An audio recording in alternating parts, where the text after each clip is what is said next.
તો આ દિવાળીના સમય પર હું એ જગ્યા ઉપર આવ્યો છું જ્યાં પ્લેન ક્રેશ થતા 400 થી વધુ લોકોના મૃત્યુ થયા હતા. આ વાત હું તમને એટલા માટે કહું છું કારણ કે આ દિવાળીમાં ભારત સરકારે 3 કરોડથી વધારે રૂપિયાનું ડેકોરેશન કરાવ્યું છે.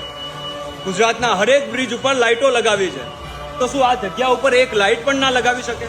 હવે અમુક લોકો કોમેન્ટ કરશે કે આ ખંડિત થયેલી જગ્યા ઉપર લાઇટો લગાવીને ફાયદો શું?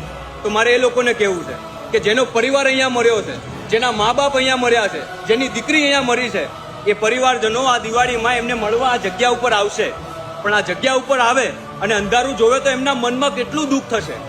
પણ જો લાઇટો લગાવી હોત તો એ લોકોના મનમાં રાહત મળે કે ના, મારો પરિવાર આ દિવાળીમાં અહીંયા અજવાળામાં તો છે.